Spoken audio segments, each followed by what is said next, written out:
Hey there, guys. It's Declan. I just wanted to pop in before the episode to let you guys know that there's no video component for these because we recorded them ahead of time just in case, like, one of us was busy and we needed something to put up because we both have a super busy August and we needed some time to ourselves, so we are using them now.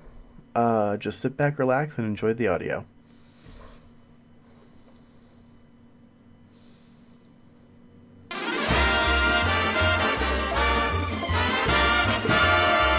Hello.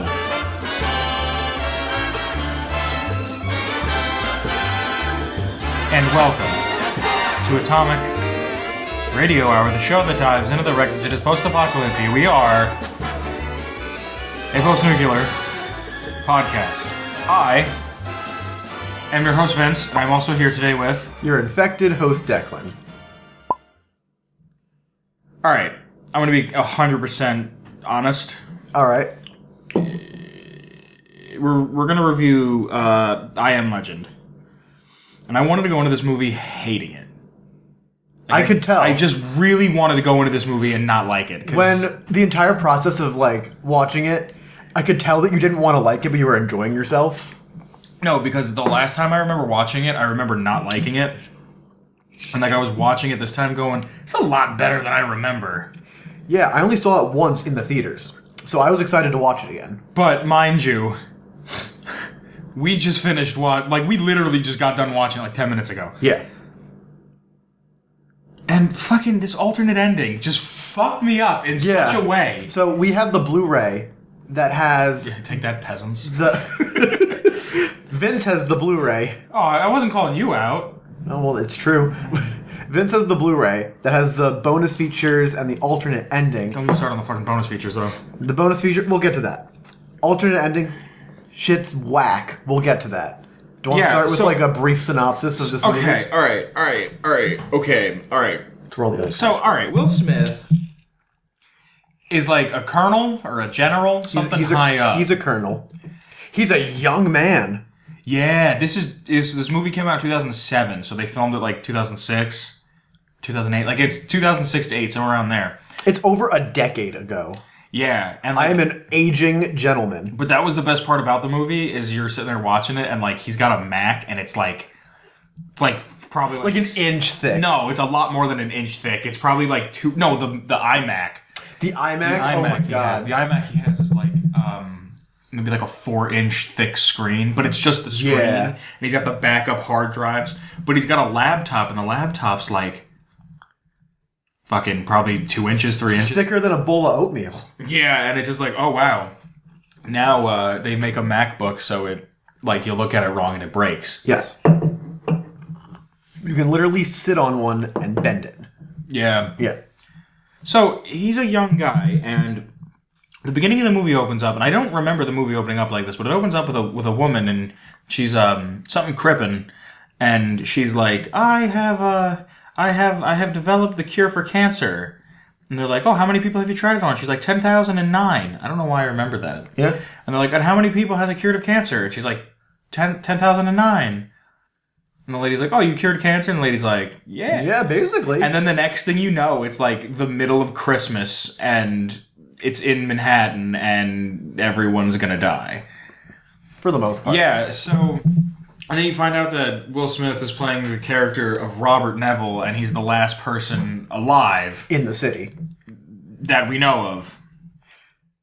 There's this really cool, at least I like when movies do this, where it has parallel stories where one is telling the past.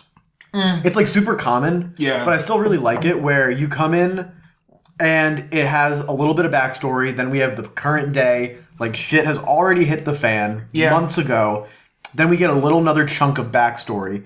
And for the most part, there were side effects to the cure to cancer that... Well, that's Yeah. Yeah.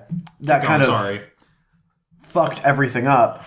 And basically turned people into, these infected, rabies-like psychopath humans that aren't human at all. I think we should just say before we go really anywhere, there's only like 3 characters the whole movie. Yeah. There's a bunch of other people, but there's only really 3 characters. There's Will Smith as Robert Neville, Alice Barga, who I don't know what she's from. Let's see, IMDb said she's also in Elysium and Repo Man and Samantha from 2018. But then there's Charlie Tahan. Tahan? Yeah. Sure. Close enough. He is your age.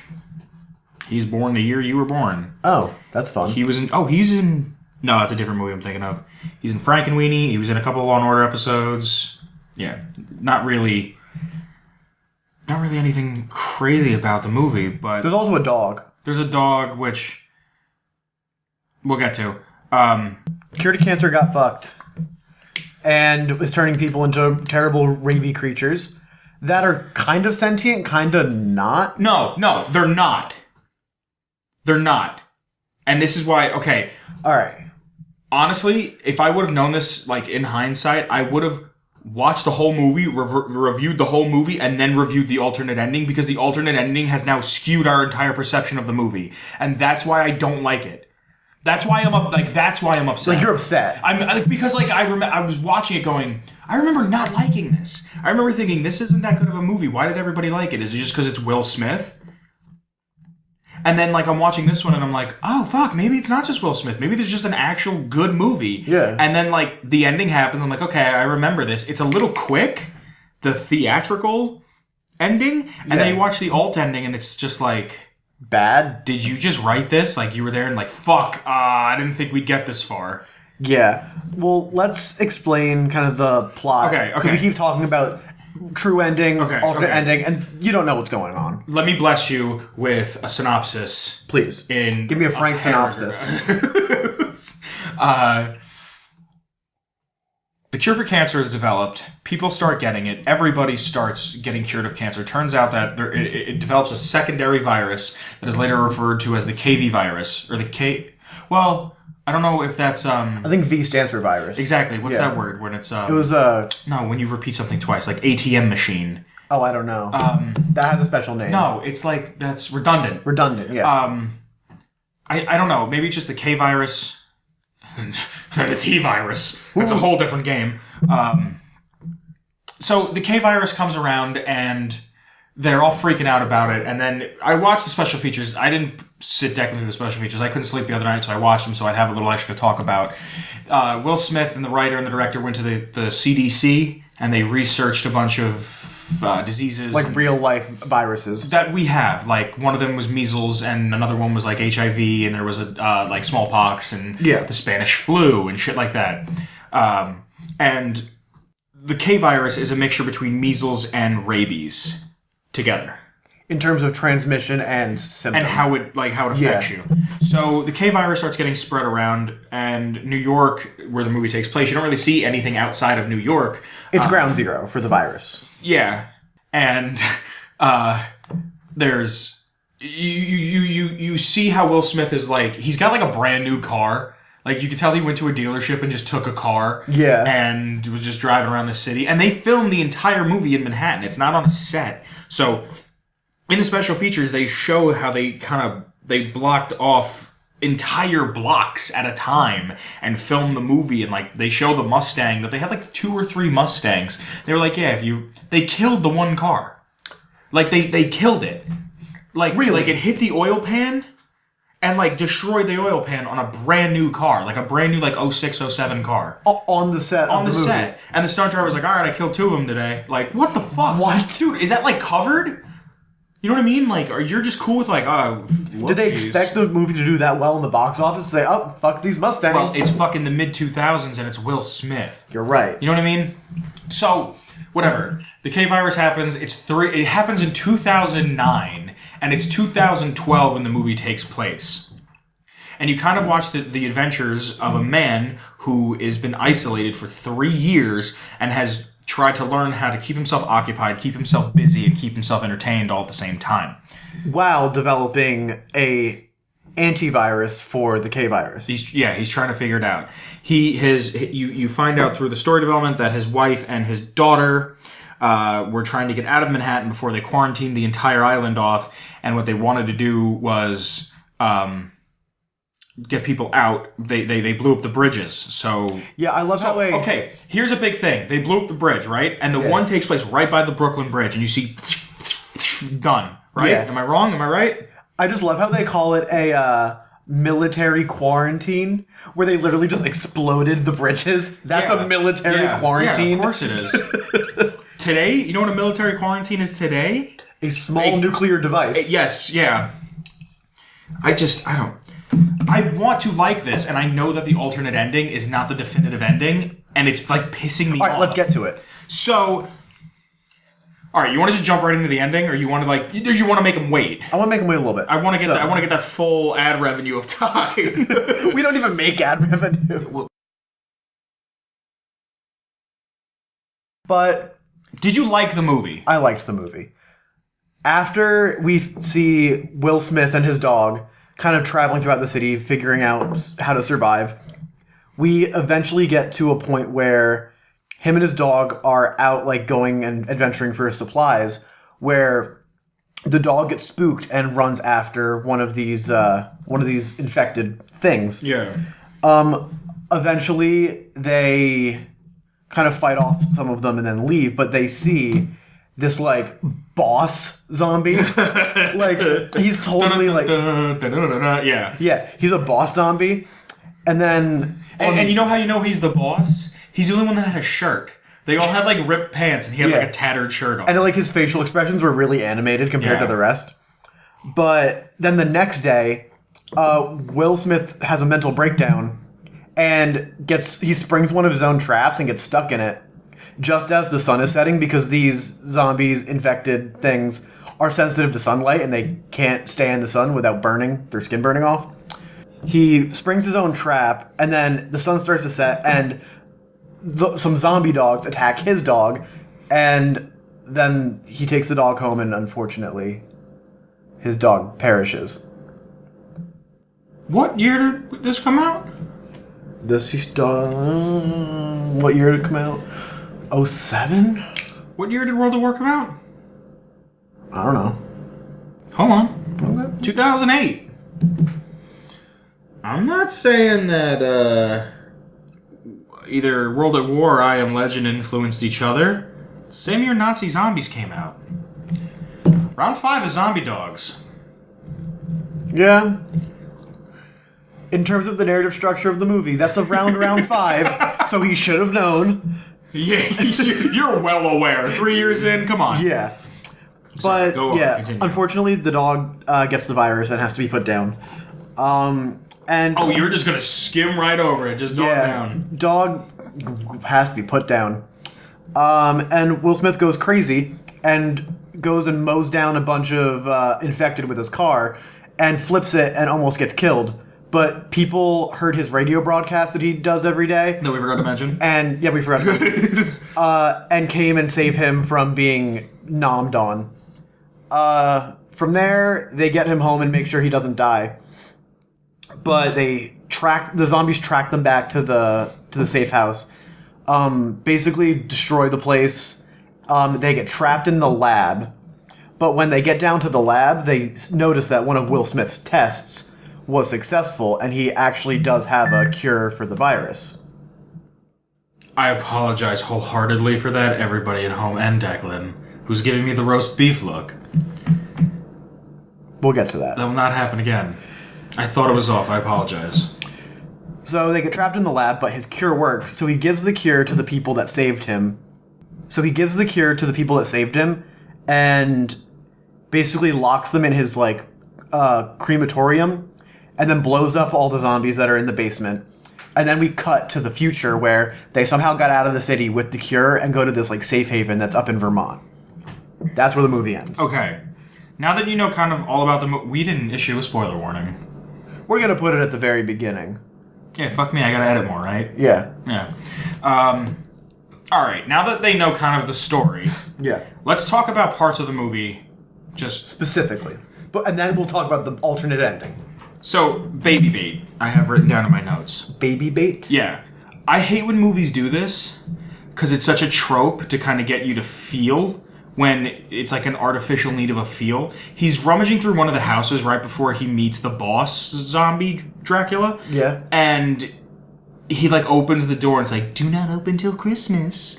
And he opens it and it's like a fully furnished baby room. So like you're sitting there and not only does it put the thought of like, oh, this is a world that used to exist, but it's like, oh, there's a dead child somewhere. Probably. And yeah. like, why do you have to like, and then even at that, okay, she was pregnant. Okay, so now I gotta picture one of these zombie Dracula things opening up a pregnant woman's stomach, taking out a third trimester fetus and snacking on it.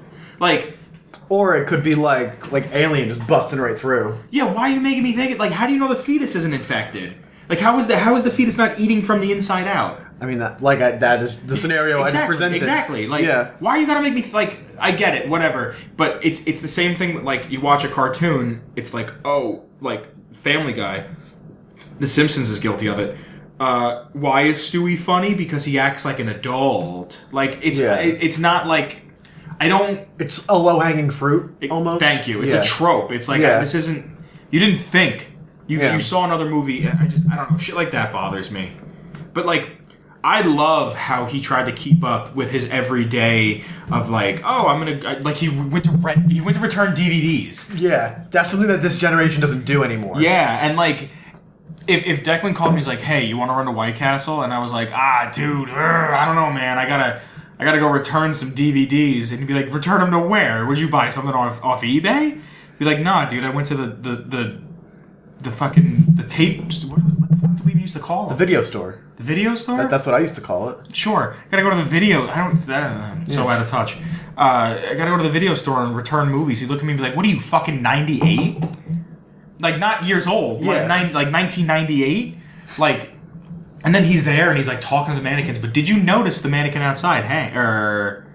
Not Hank. What was his name? Fred. Fred. Did you notice Fred? What about him? You didn't see it. He had like an orange hoodie. Yeah, but you didn't see it, did you? No, I didn't. They filmed that scene like 2 or 3 times. And sometimes it's a mannequin and sometimes it's a person and it blinks. No. Yeah. And when that scene was over, I looked over at you to see if you noticed it. No. Yeah, they filmed that scene a few times. If they didn't film it a few times, what they did is they filmed it where the actor who played the mannequin stood directly next to it and they like shot the eyes in or something. Why? Because it's to show you that he's insane. To show you that he's been alone for so long that he's dissociating. Yeah, like he's he goes to the record store. He goes to the movie store, the fucking John, and he's like, oh, he's like, I'm almost through all the G's, Hank, guy at the front. He's like, yo, who's the girl? Who's your one back there? Yeah, who's the one back there? Like, I get it, you're trying to do this to save yourself, but you've gone to the point where you're like trying to mac on mannequins. Mac on Mannequins is a great name for a band. Yeah, but you've gone nuts. Like, there's no... And then she's in the porn section. Yeah, like, that's so bizarre. It's in the middle of Manhattan, right? It's the place they did it was like an iconic place to buy movies, not just rent them, but to buy them. Right? I don't remember the name of it. An entertainment store. Yeah. And like the porn section, for us was never. There was never, what do you call it? There was never the porn section. Yeah, I don't think it had one. If they had it, they did a damn good job at Maybe it was just like in the back. It was like by request. Yeah, but what are you gonna do? Go up there and let me get a backdoor Ebony Sluts 9? Like, you're not gonna say that. There's kids walking around.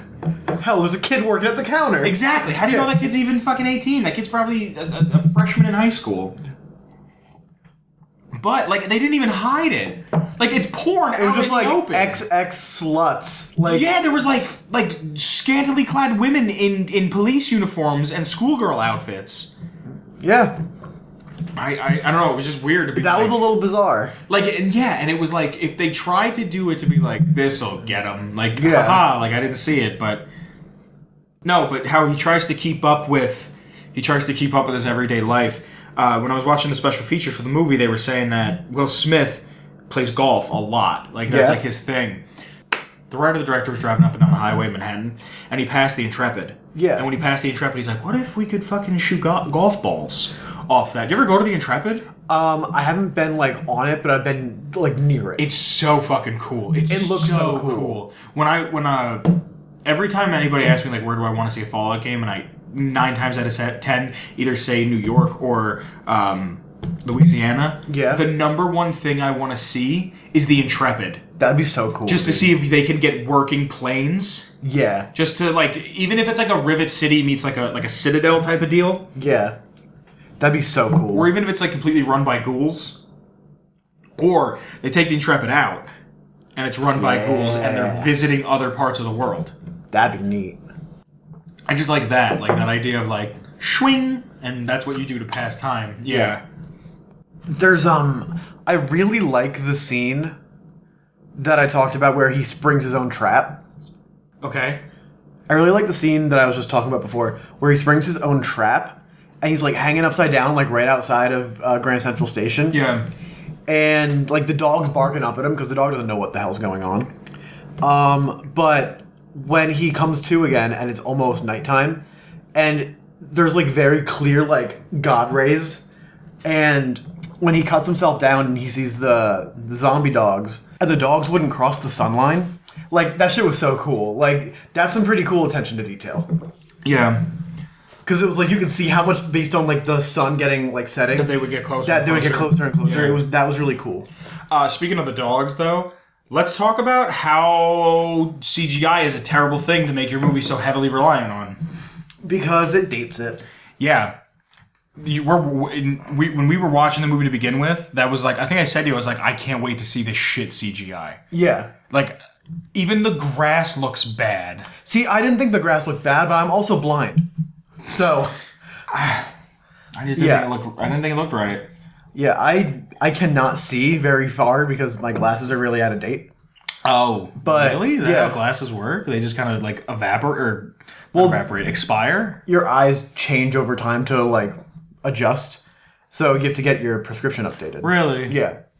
It's kind of like when you listen to the same song over and over again and like you get sick and tired of it, your eyes kind of like adjust to the curve of the Really? glasses. Yeah. Huh. I don't wear glasses. I wouldn't know. Yeah. But CGI looks like ass. I didn't think it looked too bad. I thought the foliage looked good. You're going to tell me those lions look good. Listen, the environments were good. Son, fucking Madagascar's lions look better. I didn't say that. I said the environments look good. The characters and moving elements, they're dated. No, I thought even the environments look like ass. I disagree. When I it thought they shows looked the good. buildings and the cars all dilapidated and dusted and rusted out. Again, I couldn't see the finer details. I don't know. I just thought I was sitting there going like, this is like, why? Like, there's a scene where he's got all these rats and he's infecting them with this virus, and it's like, and he's giving them this virus, and then the antidote. Yeah, and it's like, these rats they don't give me like. I know I'm watching a movie. I'm watching fiction. I'm watching make believe. I'm willing to like suspend disbelief a little bit, but even when you go back and watch something like Godzilla, which is obviously a dude in a rubber suit destroying a set, it has charm. It has character. It has like something to it. Where CGI, I look at it and it's like this guy went click, this guy went clack, and he went play animation. There's an incredible amount of work behind it. Hold on, you didn't let me finish. I'm I'm not saying that I don't appreciate and understand and respect the work that goes into animation. I'm just saying there's something that is lacked when you do CG. Remember when Star Wars A New Hope Part 2 came out a few years ago? Yeah. I liked that movie. It's a good movie. You know what was good about that movie?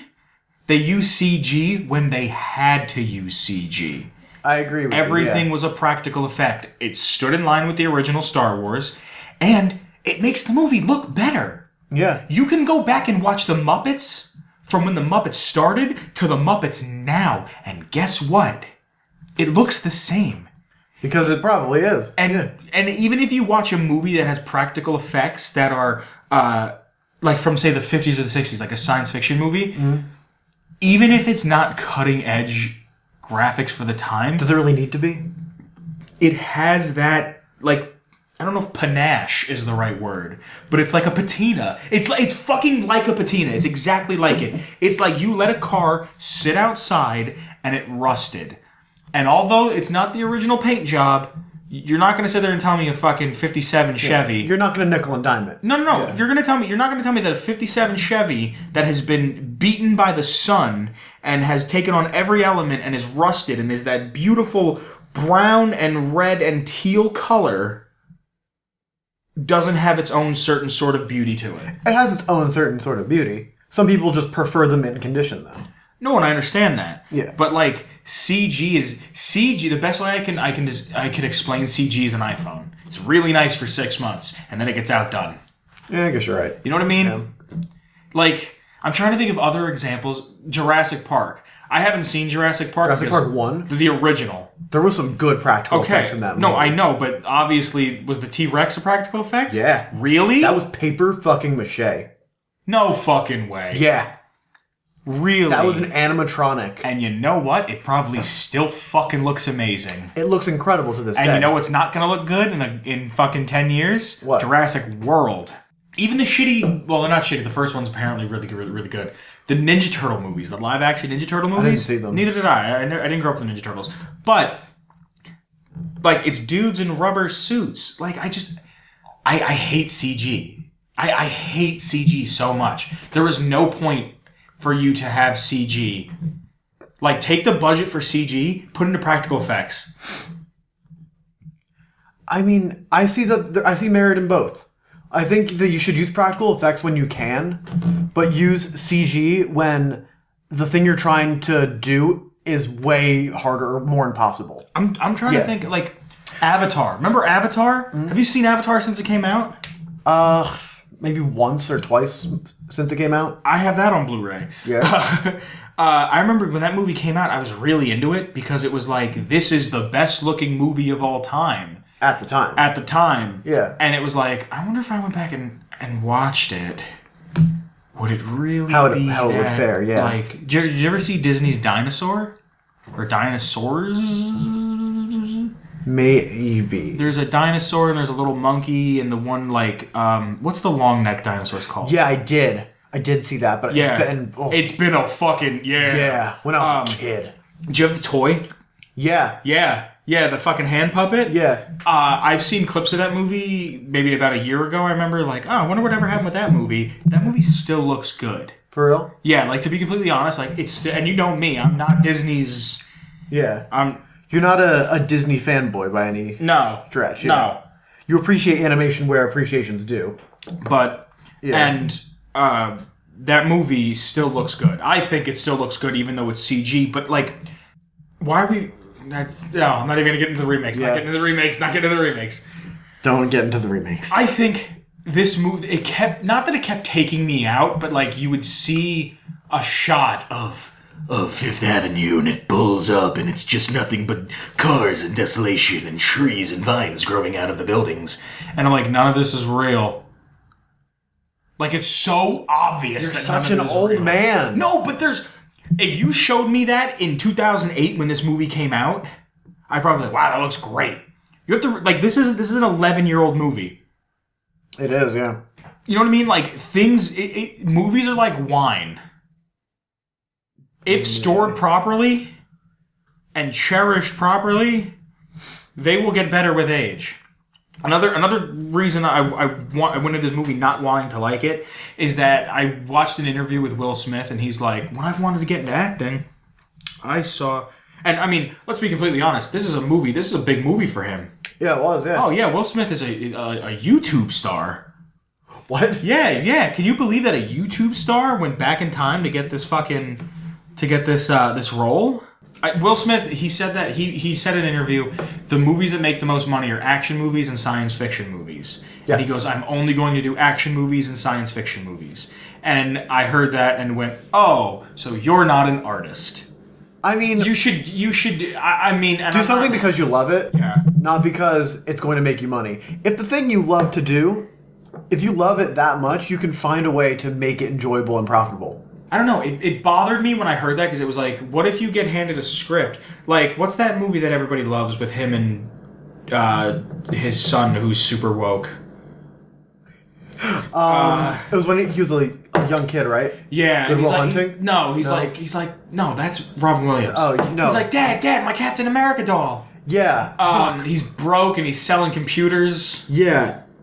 Motherfucking Pursuit of Happiness. Yeah, that's what it is. I don't know. Pursuit of Happiness. My mind went to Kid Cudi, and I was like, oh, the Kid Cudi song, Pursuit of Happiness. Like, that movie, it's not an action movie. It's not a thing. Like, It's still good. no, it's a good movie, but, like, there's no doubt in my mind he's a good actor. It's just like,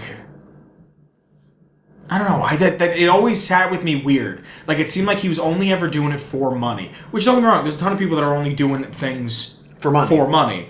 But it's like, this is something where so it's based on I Am Legend is based on a book called I Am Legend. And there's a movie called The Omega Man with Charleston Heston. Which, that's coming up. That's one I want to do because I've seen parts of it on TV. I've never seen the whole thing. The Omega Man and I Am Legend are very, very similar. The opening shot of the Omega Man is, I don't know what city, but it's a car coming towards the camera. As the camera follows it and it pans down, where one of the opening shots of this movie is a red car, much like the Omega Man and I Am Legend, both red cars, but it's the car going away from the camera and the camera panning up. Yeah. And the streets are barren, and the one director was saying, like, when I was a kid, this was a huge movie. And it was so neat to think, like, oh, these streets are barren. But this I Am Legend is based on the book, but it's more inspired by the movie Of the Omega Man. But certain parts are taken from each other book. It's this huge fucking, like, spaghetti of a convoluted story. mess of where is what coming from. And I get super, like, I don't want to say uppity, but I get super, like, why not just follow the book about things? You're always Mr. Source Material. Yeah. And I understand, like, you want to change the location. Maybe it works better to work in Manhattan. Maybe it's like, oh, we have desolate Chicago versus desolate Manhattan. What's going to sound cooler on the posters? Yeah, I'd rather see desolate Manhattan. There's certain times when you can change things, and it's for the better. Creative liberty. Yeah, don't get me wrong, fine, I'm not going to be like, about it, but, I don't even remember where I was going with this. I just kind of went off on a rant about Will Smith. Sorry, no. Next up, the Jaden Smith anime. It pissed me off that it was just like, oh, I'm only going to do these movies because these movies make the most money. Not because I want to touch somebody or I want to send a message or I want to inspire somebody, because I want my bank account to be fat. Yeah. Like, it feels a little disingenuous. Yeah. That always kind of sat with me weird. Do you know what else is disingenuous? The alternate ending. Oh, you want to get right into it? I want to talk about more stuff before I go. Talk about more stuff? I just want to go talk about a few more things before I go all the fuck out. I just want to yell. Yeah, I know. Me too. Okay. There's no GoPros. Yeah, GoPro doesn't exist yet. GoPro didn't exist. I thought that was super fun. It was... So, the whole movie where his wife and his kid go off in a helicopter. Yeah. And that spot... Those barges don't exist there. They built that for the movie. Really? Yeah. So where he goes there every day to say, like, I'm here, I'm Robert Neville. Like that whole part. That was all built right there for that. Okay. And they filmed this movie near/during Christmas. Apparently when they were filming it, according to the special effects, they took like a week off for Christmas. So it was like the week before, the week after. Was the scenes that are in modern present day, even though that was fucking 10 years ago. Yeah. Present day New York, Manhattan, that's... plot time. Yeah, so it's filmed during... And I said to Declan when we were watching it, this movie does... What Fallout does. Does for Halloween, yeah. But this is Christmas.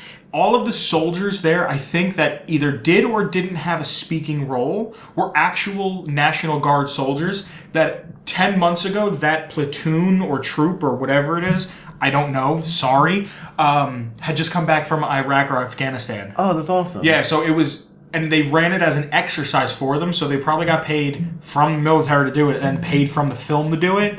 And they were told, keep everybody in line as if it is an actual drill. An apocalypse drill. Yeah. That's really cool. Yeah. Was that in the bonus features? Yeah. There's a lot of stuff that was cool in the bonus features, but I don't think it warranted us sitting up there for an hour and a half. To watch through all of them. Yeah. The dog fucking dies. Let's talk about it. I don't understand why everybody gets so upset about the dog dying. The dog died. Who the fuck cares? I do. The dog almost killed him. At that point, I would have fucking shot the dog. You're a heartless bastard. No, I'm not. If you want to if you want to say, here's this movie, here's this world that I want you to experience, here's my artistic vision that I put down on a piece of paper, got crews together, and filmed. You want me to be in the mindset of the main character. Yay or nay? Sure. Okay. When I watch that movie, I am looking at that movie as if I was Robert Neville, and I am trying to protect my family, protect myself, and bring back humanity, and try to, what's the word? Survive? Not survive, kind of like bring back my family, bring back the memory, honor my family by saving humanity, right? Right. That dog who has been through this 3 years, right? 3 years of this shit with me, the virus starts around Christmas of 2009. The movie takes place September, I think it was, because it was right around September 11th. It was like September 9 of 2012. 3 years. You're going to tell me that dog, after 3 years of you training it, and it's a German Shepherd, those dogs are known for taking orders. Am I wrong or am I wrong? You're right, yeah. You're going to tell me that dog's going to run into a fucking building because it saw a deer? Come the fuck on. That dog runs in there, guess what? Bang, you're fucking done. I'm eating the dog, and I'm fucking going home, and that bacon he was saving?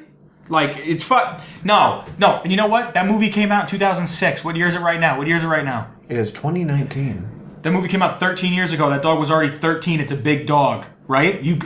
Everybody who cried during the scene where the dog died, that dog is dead now. It's been 16 years. Are you crying now? Then you cried for crying nothing. now. No, you're not. I'm looking at you. You fuck. We're in your kitchen. I don't get it. I don't understand. Like, if you're going into when I go into the mindset of the apocalypse, when I consume a piece of media, I go into it knowing that if I'm putting myself in the shoes of the main character, I'm going to do whatever I need to do to make sure that I survive. And he did that. Can you consider this, though? That was the only companion he had. I know. For his entirety of the apocalypse. I'm aware. So, him killing that dog was killing the last, semblance of humanity. And the link to his family. And that's hard for someone. I understand that. And he did what he had to do. I'm aware of that. You know what else he had? Mannequins that he thought were people that he set up around Manhattan, and then he would go home to his fucking $15 million brownstone in Manhattan that was right by Washington Square Park. Like, can we just talk about that for a minute? That's an expensive house. It was a 4-story home. Yeah. A 4-story home in Manhattan. By Washington Square Park. Not an apartment. Yeah, not an apartment. He owned the building. Yes. He was a military colonel. I know, but I'm just saying, and a world-renowned scientist. I know. I'm just saying, that's a fucking... It's a lot of money. Also, he stole Starry Night.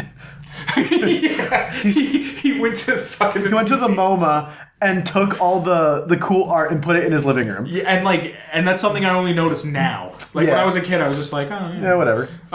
No, but I understand why people would be upset when the dog dies.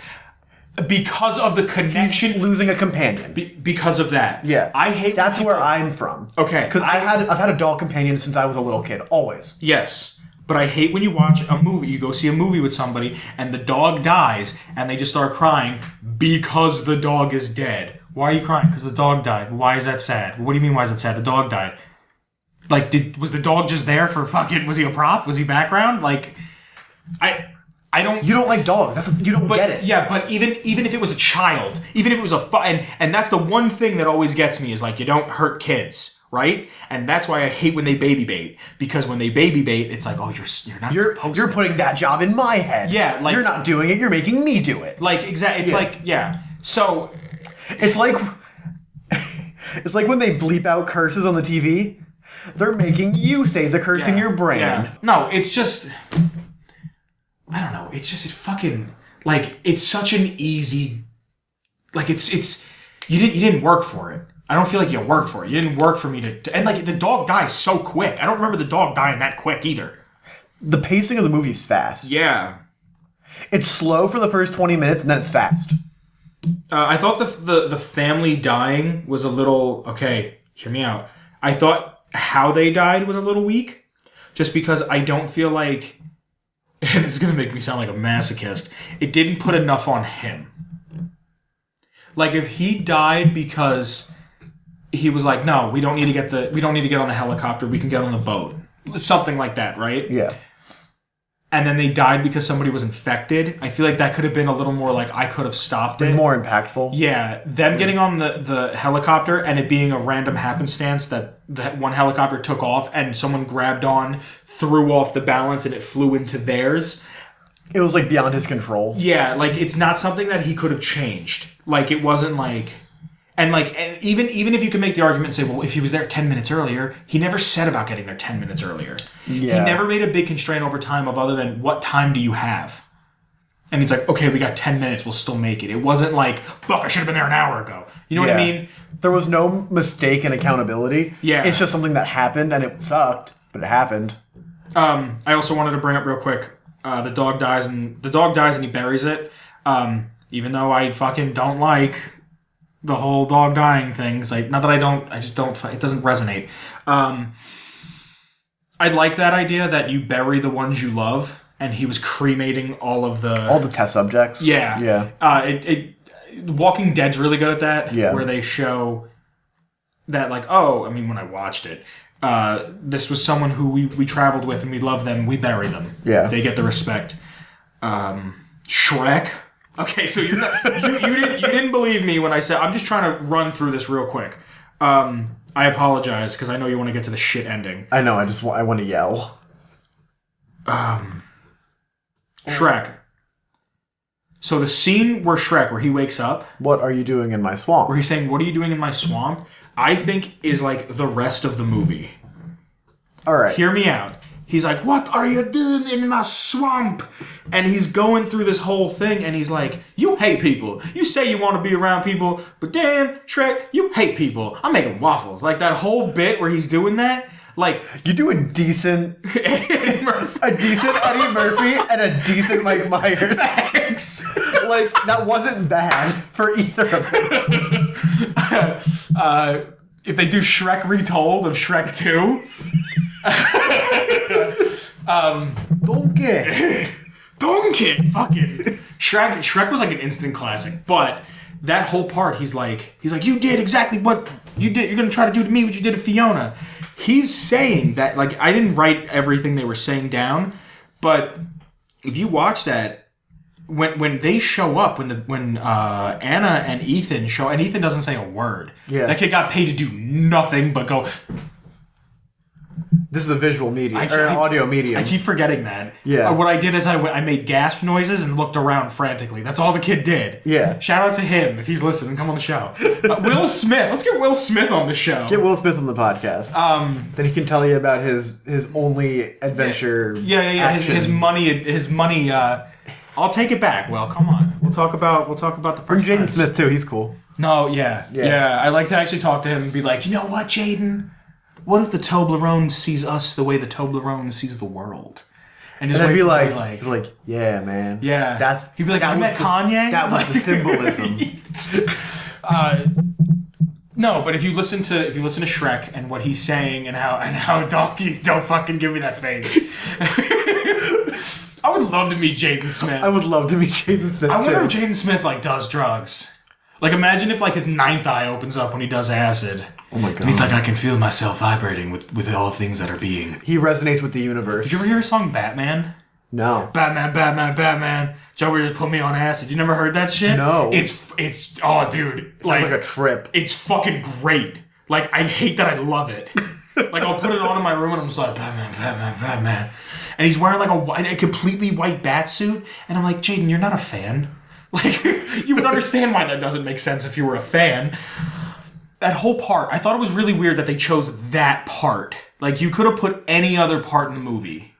Right. You chose that part. apart because they did a lot of research. This is from the special features. They did a lot of research on what isolation does to people, especially prisoners of war. And the number one thing they want is I want human contact. I want to be around people. I need some warmth in my life. And then as soon as they get it, they push it away. And that's Shrek. And that's what he does. Yeah. He sits down to have breakfast with them, and he fucking throws the... There was so much ragu in that house. Yeah, right? There was so much sauce. I mean... He almost got lost in it. There was so much. Imagine you have a Manhattan's food supply worth of ragu. Oh my God. I'd still be hungry. You would be lost in that sauce. You could make a ragu swimming pool and still have some left over. That would if maybe more like a hot tub. That way it's warm. you put pasta in and it just kind of heats up and you're just like... All right, wait. I know it's not a hypothetical episode, but would you jump into a hot tub full of SpaghettiOs? No, SpaghettiOs are gross. I grew up in an Italian household. If that even comes near me, I can bust. Okay. I mean, I would because I need to know that texture. But I would just do it with sauce. Just let me make a ton of sauce. Yeah? Fuck yeah. A literal ton of sauce. No, a literal ton of sauce. If you can get me bread, if you can get me bread from Brooklyn, I'm good. I'll gain 300 pounds in a day. So I'll be just eating loaves of bread at a time. Save this for hypothetical Jackie Chan Part 3. Yes. I just need to know. No. Yeah. I was never allowed to eat that. I remember being like, how come we don't get that? And my mom was like, no. Let's get off of Shrek. We've been on Shrek for too long. Shrek gets its own episode. Yeah, yeah. If this movie does anything correctly, it is the lack of music. As much as I hate the third Batman film, the third Chris Nolan Batman film, the one thing it does the best are the scenes where there's no music. I hate hope in movies. Like hope for hope's sake? Yeah, she's like, Robert, we need to go. That's not even remotely Spanish. She's like, Robert, we need to go. And he's like, how do you know? She's like, I just know. I just hope. It seemed too much of a MacGuffin moment of just I had hope. Where the Book of Eli is I was told, divine intervention told me to go. It wasn't just The DM gave a plot hook for Book of Eli. Yes. It was, okay, thanks. 20? Yeah, I got a 15 plus 3. Oh, I'm good. West? Good. It was... Yeah. South Park, when they write an episode, they write it where everything has to be therefore or because of, I think it is. Yeah. And if writing it ever says and then, throw that out. Because nothing should just happen. Everything should happen because of something. So it was or this happened, therefore this happens. Or this happens because of this happening. So instead of going, I didn't think to come here, but then I had a feeling. You know what I mean? It's kind of oh, that was convenient. Yeah. Okay. Do I get to yell now? Hold on. Almost. Just little something, because we keep going back to how this movie came out 15 years ago. Mm-hmm. This movie came out and there were 7 billion people on the planet. There are now 8. This movie came out when there were 6 billion people. It was 6 billion. Now there's 8? Mm-hmm. Okay, so this movie came out... It came out 2007, 8, 9. It's, as of the recording of this, 2019. In 10 years, 2 billion people appeared. Yeah. Let's just... Yeah. India's getting busy. Yeah. I hate infinity clips in movies. What do you mean? Just, he's shooting his 15 in the house, and he shoots the zombie Dracula 49 times. And I know that clip's got... It wasn't a banana clip. That's got 30 shots in it at most. Yeah. At a standard clip? No, 24 maybe? It's in that range. Yeah. I'm not a gun expert. Neither am I. But he's like...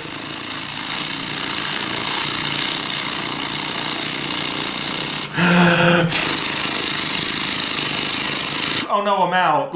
Yeah. As much as I'm complaining, I like the movie. Oh yeah, I like this movie a lot. I like how he never has sex with Anna. Thank God for that. I can't stand in a movie. A convenient female. Time to get romantic. Yeah, time to just park my fucking meat inside of her.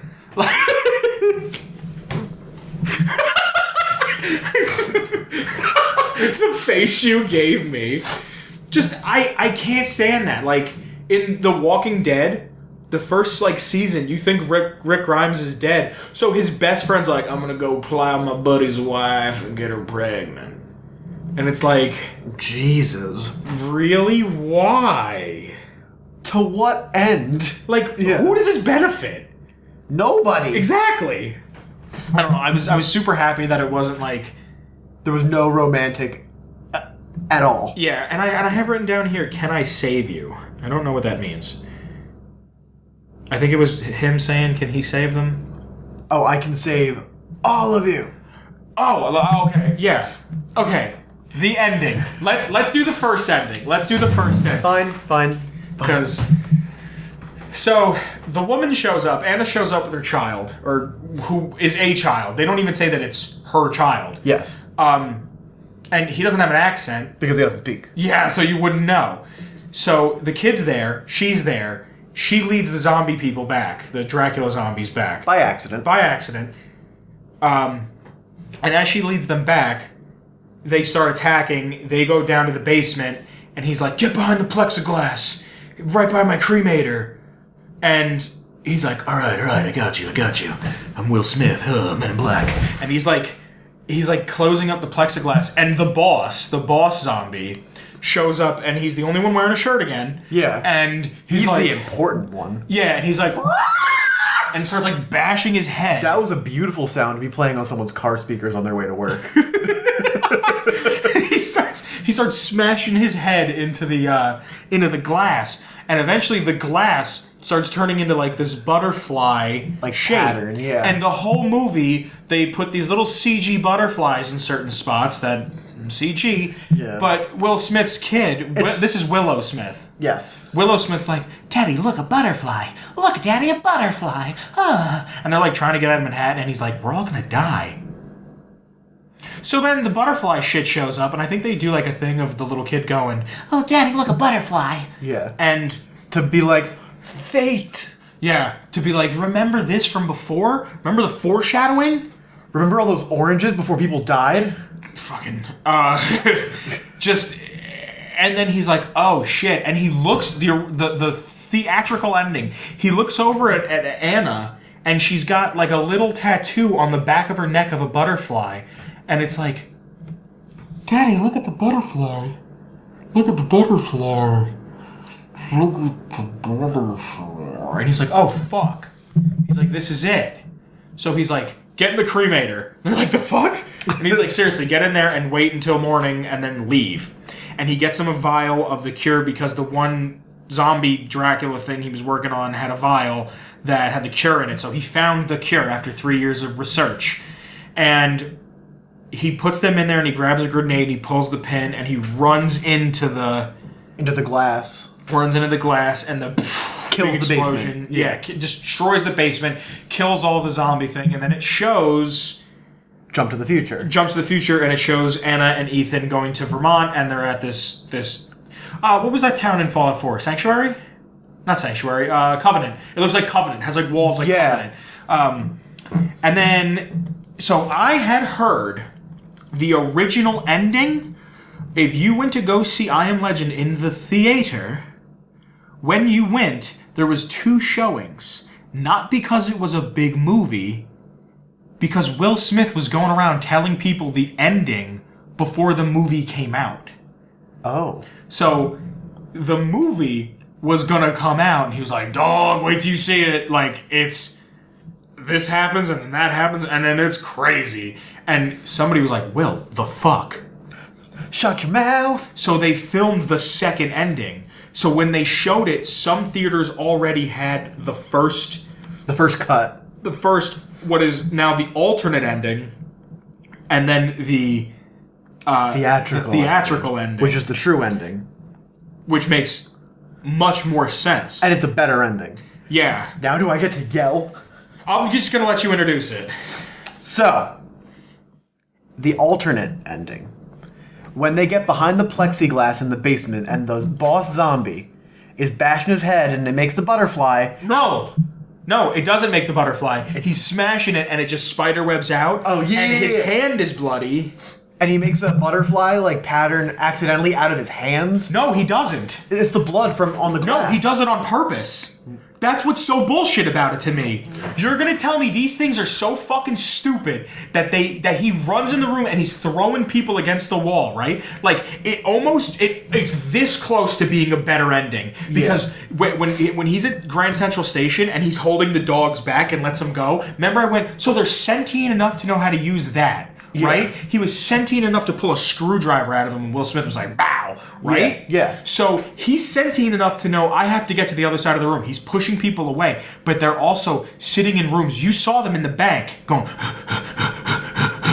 right? Yeah. Like some of them must be smarter than the others. So this one is smart enough to have a vendetta here, to have a goal. So this is what makes it so bullshit to me. You're going to tell me this thing whose basic function, its basic motor skills, he looks at Will Smith into the windows of the man's soul and with his bloodied hand makes a fucking butterfly out of blood. You bull fucking shit. You could not tell me that if I gave you paint and a massive canvas after 50 tries, you could make a butterfly as perfect as he fucking made it out of blood. This motherfucker's sentient enough to remember to say, to look at my fucking dead zombie wife, and then Will Smith's like, huh? This thing that I've been experimenting on for what only could be for, or no, he gets it at that place. He captures one, right? And this is the one that he and like, then look at that. They didn't talk about this is the one I captured. Like he's not like he never really brings it up. He brings it home and then that's it. How do we know he doesn't have more of them on ice? Well, I thought I was talking about Sorry, fuck. It just fuck. So they're behind the plexiglass. This boss zombie draws a picture of a butterfly out of blood, basically. Fuck it. And Will Smith is like, huh? And looks over at the zombie that he's in the midst of curing and lifts this thing off of ice and sees a butterfly tattoo on like her thigh or something, or like was it the thigh? It was like the midriff maybe. And he's like, oh, the zombie boss wants his zombie wife. Yeah, like so. Me. Sorry. So he unplugs the zombie that he's curing from the wall and says, Anna, open the door. I'm going out to the zombies, and takes zombie wife out. And all of the zombies don't attack him. And the boss is like, hey, don't attack him. But instead it sounds like, yeah. And then the zombie, like, she starts like coming back to being a zombie. She was almost a human. Yeah, she was almost human, and then like degraded back into a zombie, and then the zombie boss like gets physical. Yeah, they like made out. They almost made out. They like zombie make out, and you ever see that? You ever see so that, weird. Did you ever see that Vine where it's a dude going, "Is this allowed?" Yeah, yeah. Like, is this allowed? So they're like holding each other, and he's like, yeah, they're like holding, like licking each other, like zombie making out, and it's so like bizarre and uncomfortable. Let me breathe down your neck, baby. It was just gross. Yeah, it was like, really bizarre. And then like, fuck. No. My favorite fucking part though, is that they try to humanize the monsters. Yeah. They show that he has this wall of dead test subjects on the back, and the zombie's like holding his wife, and he's like, and like, I know, and he's like holding his wife, and like they show a reflection of the zombie people, and Will Smith's like not looking at him and like looking at the ground, and he's like, I'm so sorry for everything I've done, and I'm like, they don't understand you, you fucking idiot. And then the zombie boss and the zombie posse leave. They leave. They don't even say, good, now there's food. They leave with the zombie wife. And zombie wife, no one even says thank you. Yeah. Will Smith is apologizing. He's like, dog, I'm sorry. Shut the fuck up. And they leave. And then Will Smith survives with Anna and the kid. Oh, and this pisses me off so much. You made such a big deal about fucking military quarantine. You made such a big deal about military quarantine, But the Verrazano's fucking fine. So it cuts, instead of cutting to the colony, it cuts to them driving across the Verrazano Narrows. They cut across. It shows them driving over the Brooklyn Bridge first. Yeah, it shows them because remember he's like, this is my ground zero, was right by the Brooklyn Bridge. Yeah. It shows him driving across the Brooklyn Bridge, and I remember going, how the fuck are you gonna get out? The Brooklyn Bridge is in the water. Yeah, and then all of a sudden it goes, different bridge, and now he's fucking Crossing the Verrazano. What are you fucking kidding me? And then the movie ends there. And he's like, the end is really cool because it's as much as I say fuck hope as like a MacGuffin in a movie. Yeah. I don't like happy endings. We know that. Which has been established. This is an ending that the one where Anna and Ethan leave is one where it's melancholy. It's because not Will Smith happy. died and saved humanity. And it gives you that little bit to grasp onto. That little Yeah. bit of, hey, we might be able to win. Yeah. We might be able to win. And it's them going back, and she's like, I am the descendant of Robert Neville. This is his legend. And then the other one where Will Smith gets out, and then all of a sudden they're a family. So remember when I was like, oh, thank God he didn't have sex with her just because she was a woman? Yeah. Now he definitely had sex with her, and not just because she was a woman, but still, like, and then he's like, I am Robert Neville. I devised the cure. This is my legend. Like, now you sound like a pompous fuck. Yeah. It was just like the alternate ending was no, dude, fucking like you're gonna sit there and string me along that whole fucking movie, and you're gonna say like this is like imagine if that was the original ending. Imagine that was the fucking. Vince is so mad that he is walking around my house yelling and not seated where he should be.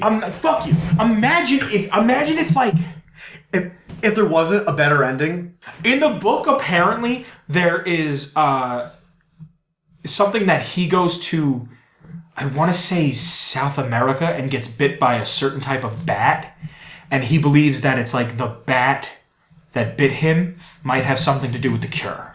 Okay, fine. Put that in the fucking story. Yeah. Like, put something where he could like a survive. precursor, yeah. And apparently the zombie people in the book know that.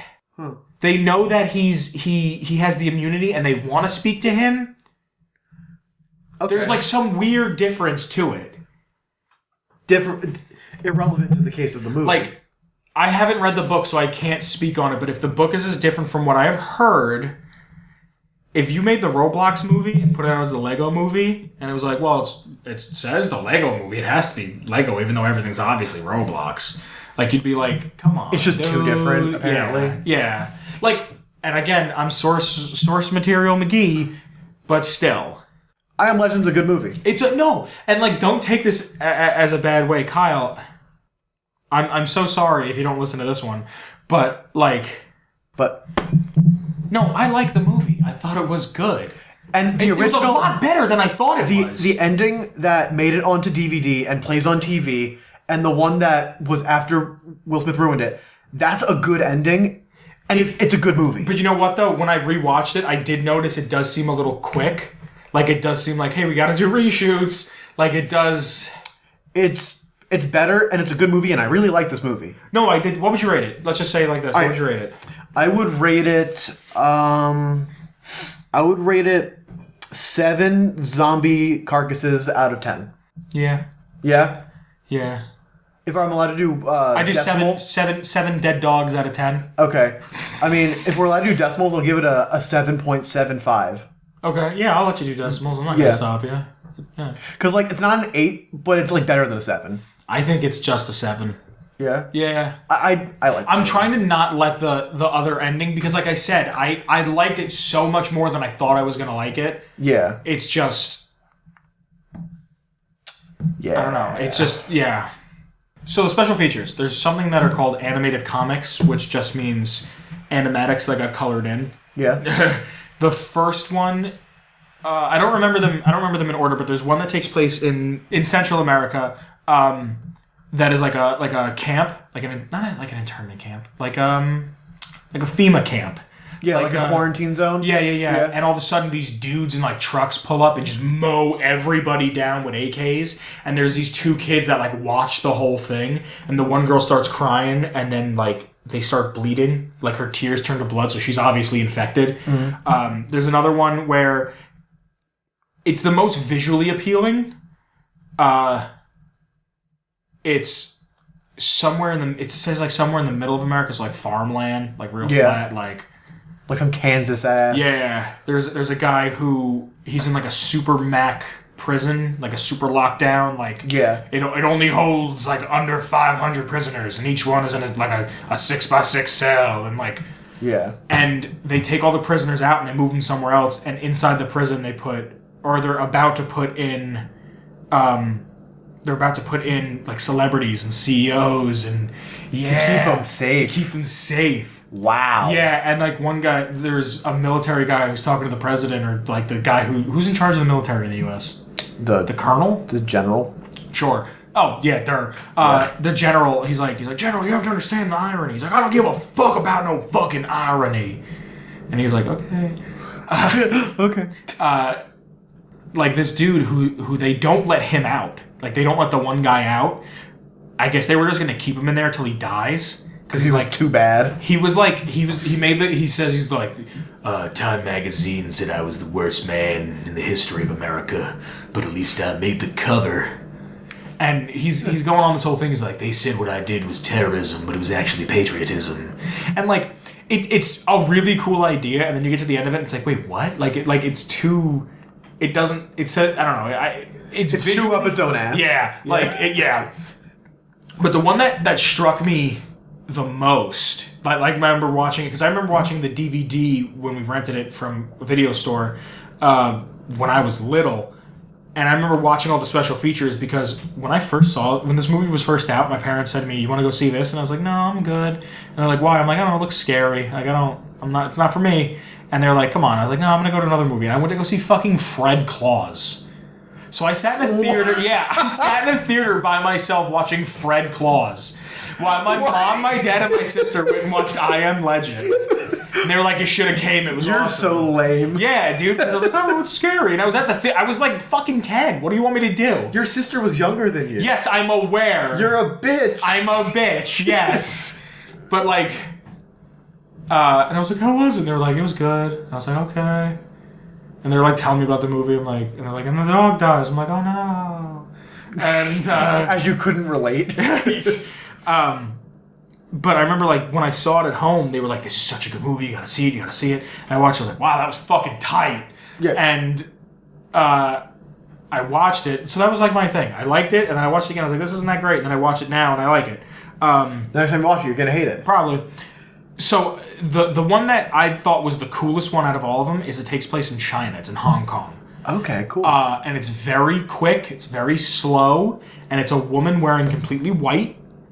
And you can see her writing a letter, and she walks into the street, and there's destruction and chaos around her, and then she goes on like an overpass and just kind of fucking jumps. Oh. Yeah, and it zooms out, and you can see her hair and just blood all around like her hair, and a note written in Chinese, and it says, my name is something Chinese. I am the last known survivor in Hong Kong. Wow. Yeah, and that one I remember being little and watching, probably like 11, 12, and watching that going, huh. Suicide, like, you know what I mean? Like, yeah. And then killing yourself is an option. Then the last one takes place in India, and this one there's no voices. The Chinese one, it's just music.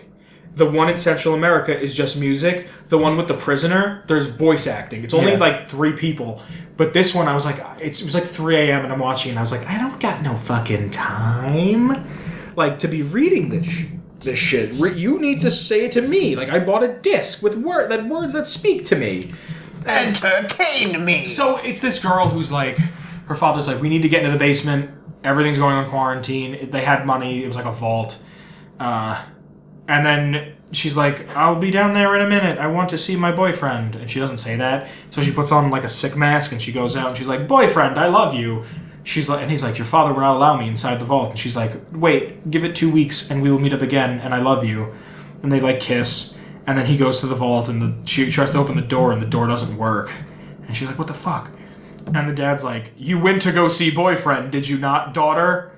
And she's like, come on, dude, you couldn't wait 15 minutes? And he's like, no, you kissed him, didn't you? And she's like, yeah. And he's like, well, wait 48 hours, and if you're not sick, you can come in. So she's outside and, like, instantly starts throwing up blood. Oh. And there's, like, food and water out there. And then she starts the keypad thing. She takes her thermos after, like, not even 2 days worth and starts bashing the keypad. And the door opens up, and she sees the family, but they're the Darkseeker people. They're, like, the monsters. So she kills them and then eats them. And she's like, oh, God, I'm so hungry. And she's like, oh, I gotta find boyfriend. So she leaves, and she's like, boyfriend. And he's like, daughter. And what? Yeah. Well, you know what I mean. Like, yeah. I don't remember their names. Yeah. And he's like, are you hungry? She's like, yeah, I'm really hungry. He's like, I know where we can get food. And they go back to the vault, and there's, like, the dead Darkseekers laying on the ground, and the brother, like, the little baby brother. I think it was a mom, a dad, and 2 siblings, and then her. So, 5. Yeah. And the one little brother is, like, still alive. And she's like, oh no, they're back. And the daughter and the boyfriend walk in, and they kill the brother, and then, like, they pick up the dad and start eating off the dad, and you can see that they saw the humans as monsters, even though they saw the other monsters as human. Wow. Which is, like, really cool, but the way they did it was like... Yeah, that's... this is why we need voice acting. Yeah. That's a really interesting idea. It's like, there's a really interesting episode of Black Mirror that's like that. Have you ever watched it? I watched the B one with you. Oh, I love that's my favorite Yeah. episode. Well, there's one that's like in the later seasons that it follows like a military troop that have like cybernetics, and they're like gunning down these people in like a country that's like in revolt, and there's like monsters and stuff that are like trying to kill people. But, like, you go throughout the episode, and this unit is just, like, destroying these monsters that, like, destabilized everything. And you get to the end, and, like, someone gets, like, EMP'd, and their cybernetics break, and it turns out that their eye inserts are making the enemies look like monsters. Oh, wow, cool. So it's kind of like, yeah, cool, so they're cool. just killing innocent civilians, and they think that they're killing, like, zombies. Yeah. Yeah, it's really weird. Cool. I mean... Not cool, but... Yeah. Interesting to think about. Yeah. Final thoughts. Final thoughts. This is a good movie. You guys should probably watch it. Yeah, like I said, this movie, I'm going to just say it right now, because I forgot to say it earlier. This is a movie that I saw when my interest in the apocalypse kind of started. I remember being really scared about the end of the world, and then something happened where I was like... Then you start to get a hard on about it. Yeah, and like, I don't remember if I played Fallout 3 first, or if I saw this, and it was like, there was a lot of like, preparation for the end, and I remember just kind of all kept piling on top, and like, this is a movie that like, a young me was like, yeah, I needed this. So it's good apocalypse representation. Yeah, I also like the idea that like New York is now floral, I guess, again. Yeah. That's one of the things I like about The Last of Us. Last of Us. Yeah. Yeah. So, final thought: see the movie. See the movie. Sorry. My other final thought is that you should check us out on Twitter. Please do. You can find us at Atomic Radio Hour. Sir, where can they find you? You can find me on Twitter at _Boogans in all caps. What about you, sir? You can find me at Declan_Bean. But if you want to find us both in one place and talk to us, you can find us on the Discord. Or come to Declan's house in his kitchen. Don't come to my house. There's a link to our description below. What? A link to the Discord? What did I say? A link to the description? No, there's a link to the video, and then you take that link, and then go to the description. So we get 2 views. No, there's a link in the description to our Discord. Come in, say hello.